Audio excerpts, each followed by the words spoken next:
YouTube, what's going on? It is your boy Ron Real, aka Double R, back in the building, back with another video.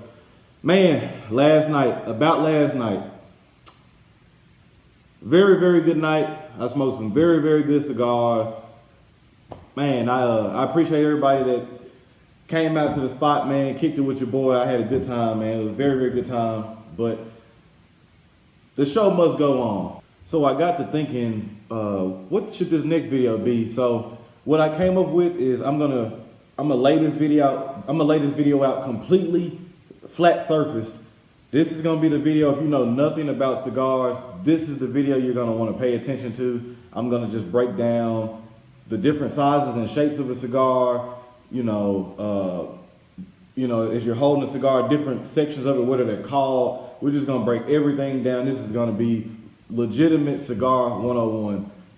Not saying this how to cut and light a cigar is not 101, because it is, but we're gonna get down. Even before you get to cutting and lighting a cigar, we're gonna get to, holding the cigar, what you're looking at, things like that. We're gonna break it down. We're gonna get y'all taken care of, man. Stay tuned. All right, everybody, what we're looking at now is the basic diagram of a cigar. We're gonna start from you guys' right and go all the way to the left and just break it down, man. As you see on the very far right side, you have what's labeled a cap. You guys have heard me reference this before, but this picture gives a very good picture of the cap. You'll see this is displaying a nice triple cap, and you can tell that by the 3 lines on the top. So next we'll move down past the cap to the shoulder. So you see the shoulder is where the cigar starts rounding. That's where you want to try to keep your cuts above. You want to try to keep all your cuts above the shoulder. Once you get below the shoulder, you start endangering cutting below the caps, depending on how many is on the cigar, and then your cigar start unraveling, and then your whole experience is all jacked up, and that defeats the whole purpose of what you're doing.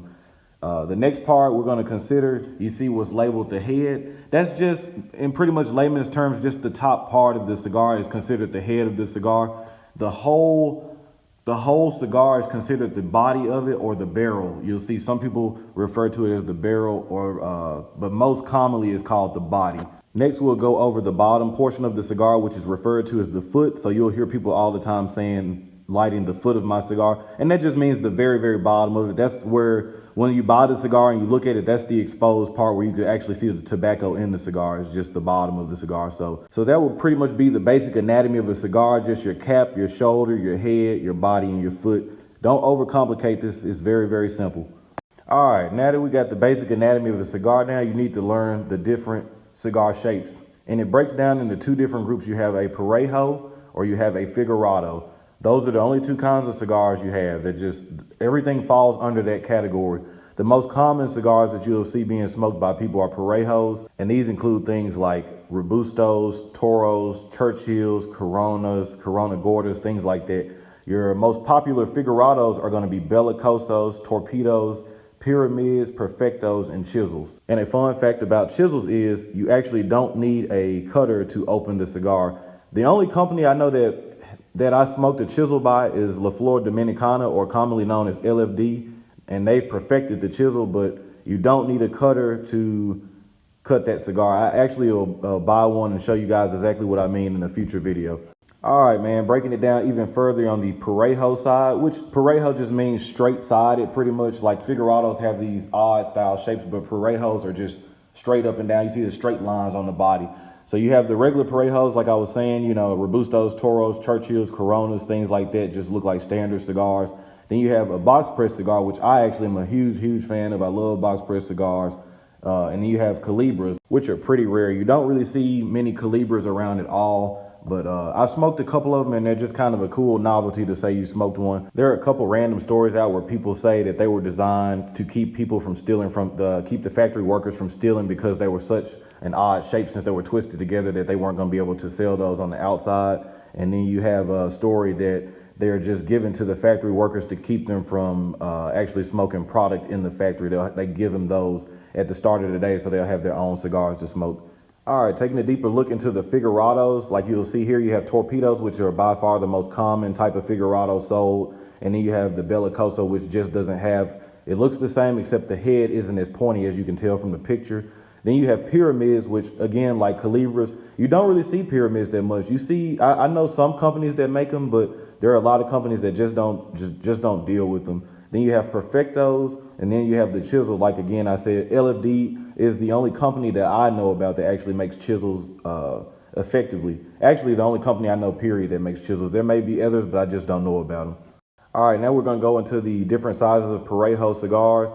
As you guys hear me reference numbers like a 5x50 or a 6x54 or a 7x48 or a 7x50, I'm referring to the size of the cigar. So the first number is the length of the cigar, and that is measured in inches. So if you hear me say a 5x50 Robusto, that means that the cigar is 5 inches long. Or if I say a Toro is 6x50, that means that the Toro is 6 inches long. Now the second number is me referring to the diameter of the cigar. So when I say a 5x50, when I say 50, that means that the cigar is 64ths of an inch. Cigars are all measured in 64ths of an inch. So that means if you're smoking a cigar that has a 64 ring gauge, that means that cigar is a complete inch in diameter. All right, now keep in mind these sizes aren't concrete. Sometimes different companies like to play with different lengths and diameters. But this is just the standard for the sizes that are given. So the first one that you guys are looking at is called a Petite Corona, which is a 4.5 by 42. Then you have a Gordito, which is a 4.5 by 60. Then you have one of the more common ones, the Robusto, which is one of my favorites, which is a 5 by 50. Then you have a Corona, which is another one of my favorites, which is a 5.25 by 42. And then you have another more common size, which is a Toro, which is a 6 by 50. Next, we'll be looking at a Gordo, which is a 6 by 60, which is another pretty common size.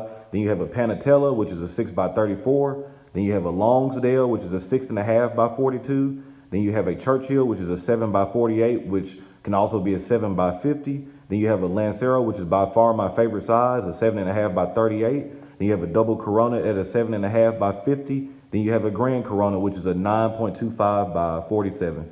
All right, now looking at Figurado sizes, you see how all these have different shapes and things like that. And even on the Parejo side, even though the cigars were different sizes and diameter and length, they all had that common straight side on the body. You see how these are all over the place. These shapes can go any kind of way.